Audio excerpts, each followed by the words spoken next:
सभी को नमस्कार। ऑनलाइन क्लासेस में आप सभी का स्वागत है। आज हम आरोह भाग 1 11वीं कक्षा से प्रथम पाठ नमक का दरोगा पढ़ेंगे, जिसके लेखक मुंशी प्रेमचंद जी हैं। मुंशी प्रेमचंद के बारे में आप पूर्व कक्षाओं में पढ़ चुके हैं। उनका जीवन परिचय आप लिखें और याद करें। कहानी नमक का दरोगा जो है मुंशी प्रेमचंद द्वारा लिखी एक ऐसी कहानी है जो कर्मों के फल में विश्वास दिलाती है। कहानी में मानवीय मूल्यों का आदर्श रूप दिखाया गया है और उसे सम्मानित भी किया गया है। कहानी धन के ऊपर धर्म की जीत की है, यानी धर्म की जीत होती है। धन के ऊपर धन का महत्व इतना नहीं है जितना सत्य और ईमानदारी यानी धर्म का है। तो कहानी शुरू करते हैं। इसके अभ्यास के प्रश्नों उत्तरों को आप लिखेंगे जो आपको पढ़ाए जाएंगे। ध्यान से सुनने मात्र से ही आपको कहानी भी समझ आ जाएगी और प्रश्न उत्तरों को आप निकाल पाएंगे। मुंशी वंशीधर अपने पिता से आशीर्वाद लेकर नौकरी की तलाश में घर से निकल जाते हैं। एक नवयुवक है मुंशी वंशीधर, जिनके पिता काफ़ी अनुभवी व्यक्ति रहे हैं। उस समय अंग्रेज़ों का जो है शासन था, अलग अलग विभाग बनाए हुए थे। ऐसे ही एक विभाग था नमक का दरोगा पद रिक्त था। नमक का विभाग था। भाग्य से वंशीधर को नमक का दरोगा पद पर नौकरी मिल जाती है, जिसमें अच्छा वेतन था और ऊपर की कमाई भी होती थी। पिता को जब यह खबर मिली तो वो बहुत खुश हुए। मुंशी वंशीधर ने 6 महीने में ही अपनी कार्यकुशलता से, अच्छे आचरण से सभी अफसरों को मोहित कर लिया था। लेकिन वो सत्य और ईमानदारी पर कार्य करने वाले पुरुष थे, जबकि उनके पिता चाहते थे कि उनके ऊपर की कमाई हो और वो अच्छा पैसा कमाए।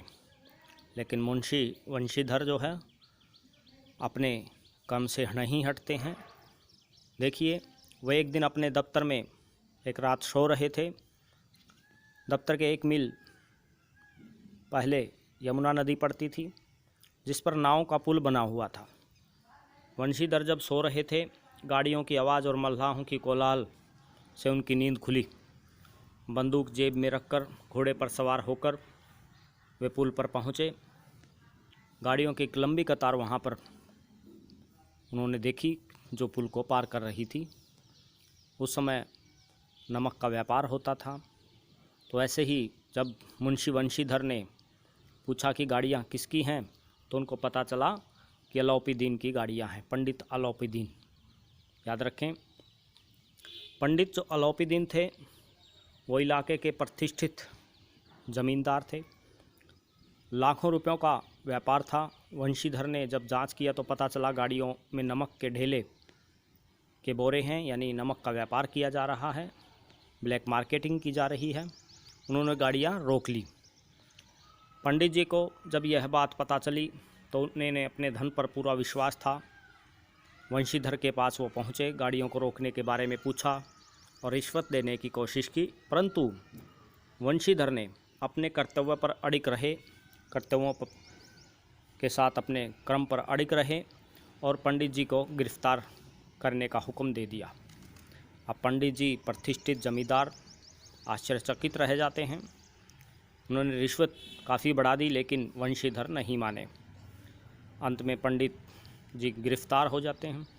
अगले दिन यह खबर जो है बहुत जल्दी फैल जाती है। पंडित अलौपीदीन के हाथों में हथकड़ियाँ डालकर अदालत में लाया गया। हृदय में ग्लानि और क्षोभ और लज्जा से उनकी गर्दन जो है झुकी हुई थी। सभी लोग चकित थे कि पंडित कानून की पकड़ में कैसे आ गए। उनका वहाँ सिक्का बोलता था। सारे वकील और गवाह पंडित जी के पक्ष में थे, क्योंकि उनके पास पैसा था, पैसे की पावर थी।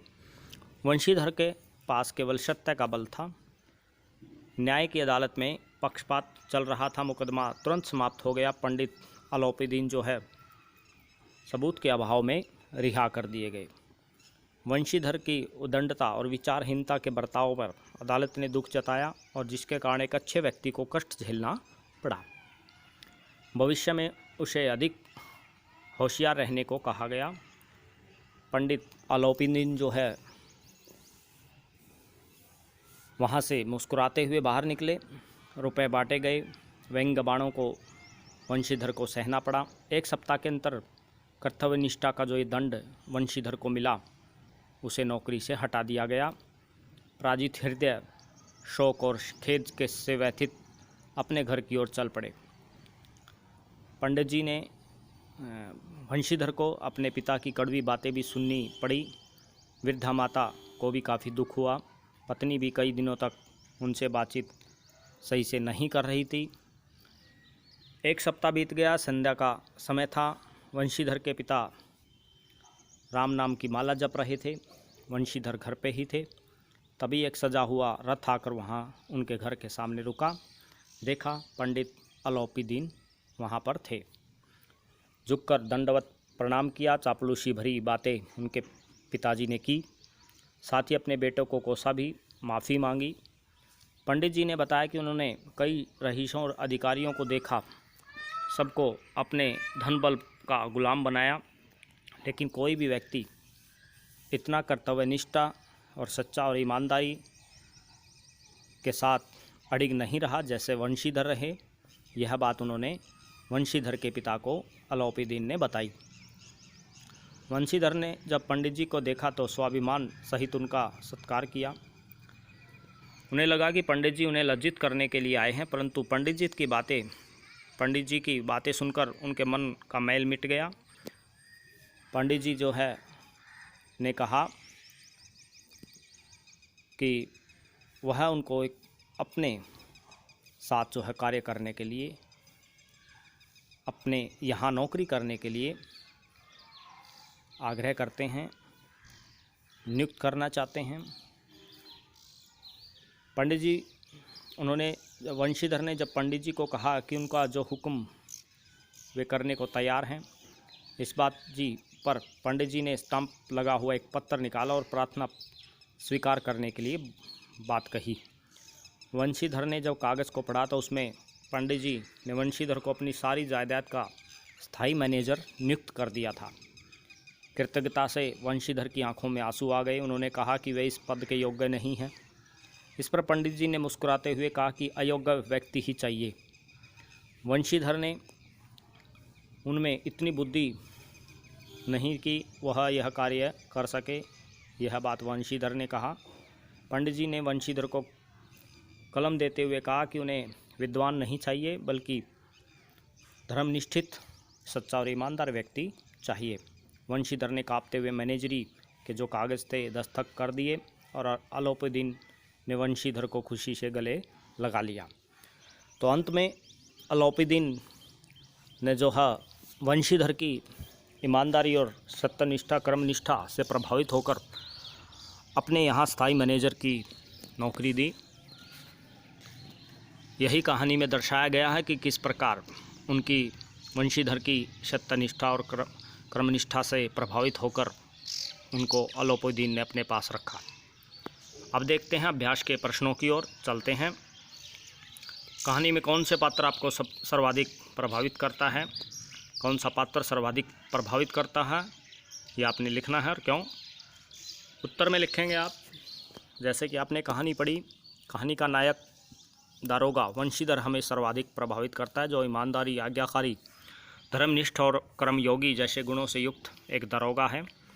वह एक भ्रष्ट समाज में रहता है। उसके पिता भी बेईमानी की शिक्षा उन्हें देते हैं। कहानी का एक पात्र पंडित अलोपीदीन दारोगा को खरीदने में असफल रहता है और उसे नौकरी से निकलवा देता है, लेकिन ईमानदारी के आगे पंडित जी को आखिरकार झुकना ही पड़ा। इसलिए हम वंशीधर से बहुत ज़्यादा प्रभावित हैं, ये आप लिखेंगे। अगला प्रश्न देखिए। नमक का दारोगा कहानी में पंडित अलोपीदीन के व्यक्तित्व के कौन से दो पहलू उभर कर सामने आते हैं? कैसे व्यक्ति थे? पंडित अलोपीदीन के बारे में आपने लिखना है कि वह इलाके के प्रतिष्ठित जमींदार हैं। कहानी में उनके व्यक्तित्व के दो पहलू उभर कर सामने आते हैं। पहला पक्ष निंदनीय है, जब वह दरोगा को रिश्वत देने की कोशिश करते हैं, भ्रष्टाचार को बढ़ाते हैं, उनके भ्रष्ट व्यक्तित्व का यहाँ पता चलता है, ये आप लिखेंगे। दूसरा पक्ष प्रशंसनीय है। जब पंडित अलाउद्दीन को दरोगा को नौकरी से निकलवा देने पर पश्चाताप होता है और वे वापस आकर उन्हें सारी जायदाद का स्थायी मैनेजर नियुक्त कर देते हैं, उनकी आंखों से सद्भावना झलकती है।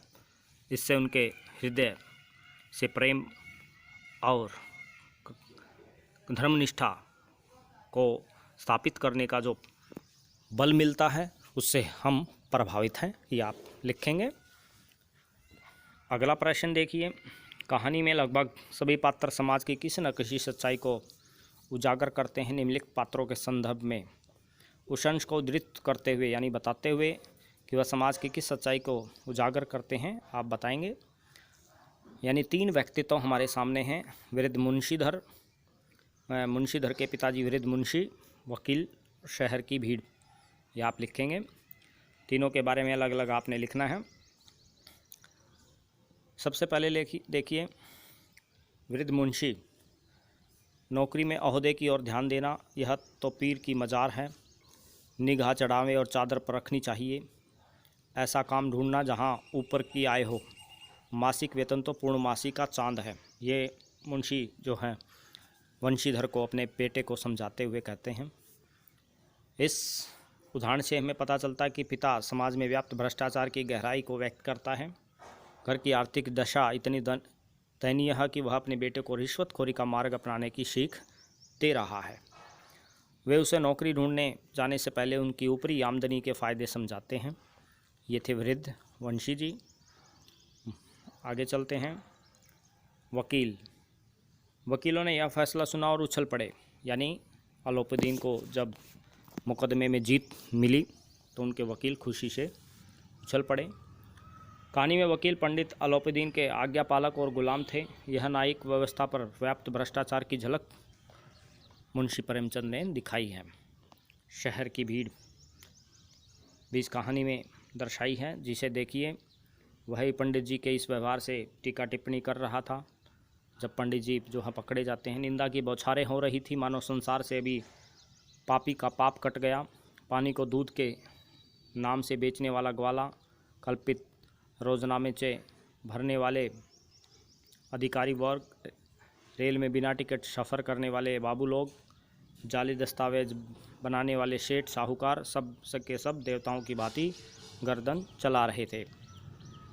प्रस्तुत उद्धरण से पता चलता है कि सब के सब भ्रष्टाचार में लिप्त हैं, लेकिन तमाशा देखने के लिए आतुर रहते हैं। पंडित अलाउद्दीन के गिरफ्तार होने और शहर की भीड़ टीका टिप्पणी करने में पीछे नहीं रहती, जबकि वे स्वयं भी गलत हैं।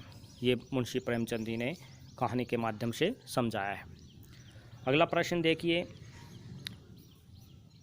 नौकरी में ओहदे की ओर ध्यान मत देना, यह तो पीर की मजार है। निगाहें चढ़ाए और चादर पर रखनी चाहिए। ऐसे काम ढूंढना जिससे ऊपर की आमदनी हो, ये मुंशी जी के शब्द हैं जो वंशीधर को समझाने के लिए उन्होंने कहे। तो ये उक्ति जो है, प्रश्न पूछा गया है किसकी है। मासिक वेतन पूर्णमासी का चांद क्यों कहा गया है? क्या आप एक पिता के इस वक्तव्य से सहमत हैं? ये आपने लिखना है। तो उत्तर में आप लिखेंगे, उक्ति जो है दरोगा वंशीधर के वृद्ध पिता की है। पूर्णमासी का चांद उन्होंने आय को कहा कि चांद जैसे धीरे धीरे घटता जाता है, उसी प्रकार मासिक वेतन महीने के पहले दिन मिलता है तथा ज़रूरतों के अनुसार कम होता जाता है। पूर्णमासी का चांद धीरे धीरे लुप्त हो जाता है, उसी प्रकार महीने के अंत तक मासिक वेतन लुप्त हो जाता है। ये मुंशी जी कहते हैं।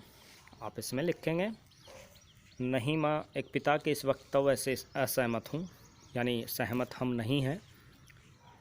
ऊपरी आय और रिश्वत लेना गलत बात है। जितनी खुशी ईमानदारी से नौकरी करने में मिलती है, उतनी खुशी अधिक पाने की लालसा में ऊपरी आमदनी से नहीं मिलती। ये आप उत्तर में लिख सकते हैं, अपने पास से इसका उत्तर बना सकते हैं। आगे चलते हैं। नमक का दरोगा कहानी के कोई 2 अन्य शीर्षक बताते हुए उनके आधार स्पष्ट करें। तो इस कहानी के 2 अन्य शीर्षक, अन्य नाम आप अपने पास से देना चाहें दे सकते हैं। धन के ऊपरी धर्म की जीत, धन के ऊपर धर्म की जीत जो है आप दे सकते हैं। कहानी के अंत में किस प्रकार से धर्म की जीत होती है अलोपीदीन को अपनी गलती का एहसास होता है। वंशीधर के पास जाते हैं और मैनेजर पद की नियुक्ति करते हैं, पद पर नियुक्त करते हैं। दूसरा, धर्मनिष्ठ दारोगा। इस कहानी का शीर्षक आप बनाना चाहें तो लिख सकते हैं। यह कहानी पूरी तरह से दारोगा वंशीधर पर आधारित है, जो अपने कार्यों के प्रति ईमानदार और कर्तव्यनिष्ठ हैं। वह पूरी ईमानदारी से अपने कर्तव्य को निभाते हैं। तो ये आप लिखेंगे। अगला प्रश्न देखिए, कहानी के अंत में अलोपीदीन के वंशीधर को मैनेजर नियुक्त करने के पीछे क्या कारण हो सकते हैं? तर्क सहित उत्तर दीजिए। तो जैसा कि आपने कहानी पढ़ी, पंडित स्वयं एक भ्रष्ट और बेईमान व्यक्ति रहे हैं। उसने आज तक इतने लोगों को रिश्वत दी और अपने काबू में किया। वंशीधर ऐसा व्यक्ति था जो अपने धन जिसे वह अपने धन के बल पर नहीं खरीद पाया। दारोगा के व्यक्तित्व से प्रभावित वंशीधर को यानी अलोपीदीन जो है उनको अपना मैनेजर नियुक्त कर देते हैं। ये आप लिखेंगे। ये थे इसके अभ्यास के प्रश्न उत्तर जो आप लिखेंगे और याद करेंगे। आज के लिए इतना ही। पाठ को लिखें, सार को पढ़ें, सुनें, अभ्यास के प्रश्नों को लिखें और याद करें। धन्यवाद। आज के लिए आपका कार्य यही है।